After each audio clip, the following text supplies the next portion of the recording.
Alright, so we're about to take a look at social media stocks to kind of get a good look at the direction they may potentially be headed.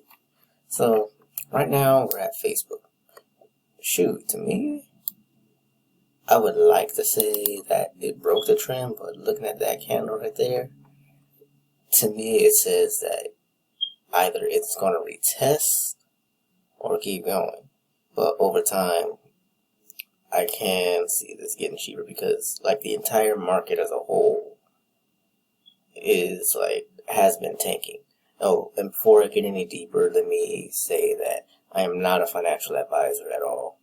Everything in this video is strictly educational, so trade at your own risk, invest at your own risk, I should say.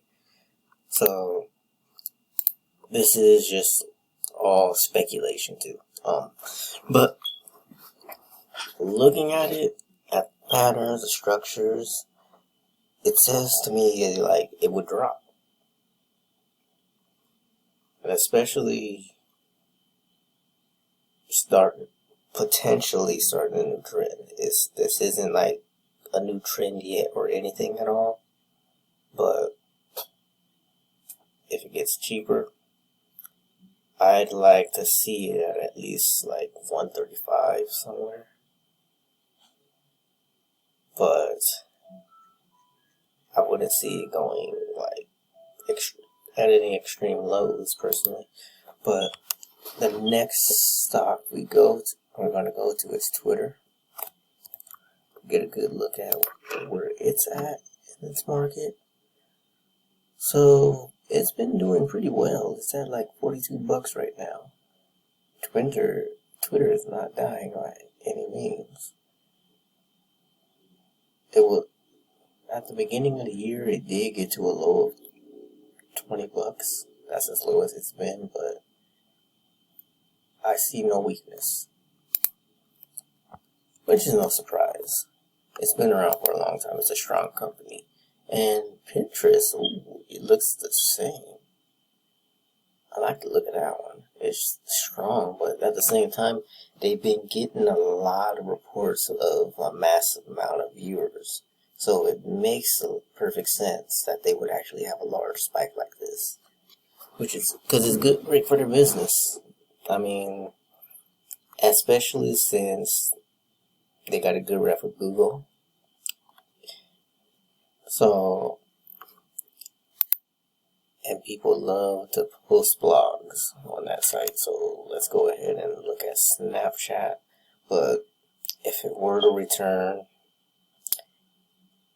in all honesty, I would like to see it hit around $32.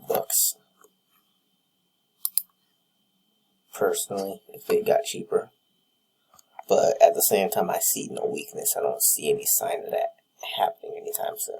But the next one, we're going to look at Snapchat.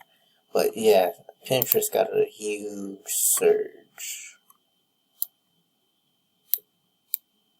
Disclaimer, I guess that's from the last video.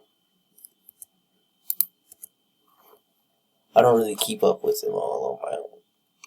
But yeah, as you can tell, I've made multiple analysis thinking that it will potentially get cheaper. But it doesn't always happen like that. This is speculation. This is potential. But it would be nice if it did happen. But right now, even Snapchat is seeing a huge surge in its own price. So it's going to, we don't know where it's going. If it's going to break over here, it's high, it's going to go. But if it doesn't, maybe it'll get cheaper, maybe it won't. Only time will tell. But Snapchat is high on the popularity list as well. So everyone's using it, everyone's got that app on their phone, everyone likes to share pictures and share what they're doing. But especially during this pandemic, they're going to get a huge surge in users. So that means more revenue for them. But overall, you see the prices. Snapchat is at $25, $26 at the moment. I mean, social media stocks are hot and they're doing great. So I say look into them. I mean, if you decide you want them, you want to do then nothing wrong with it. It's up to you. But you have to do the research on the companies yourself as well. Check the revenues, check all the facts that you need to ultimately make your own final decision. But ultimately, if you thought this video was pretty helpful, go ahead and give it a like. Feel free to subscribe as well. There's a ton of content like this. I just made a video on Tesla as well. And if you're someone that's brand new to stocks and investing, there will be a link to Webull, and then there will be a link to Robinhood. For each of those apps, you can get a free stock. So just go ahead and get those links, sign up, and also there's like 0 commission with these companies too, so you're not worrying about all these extra fees.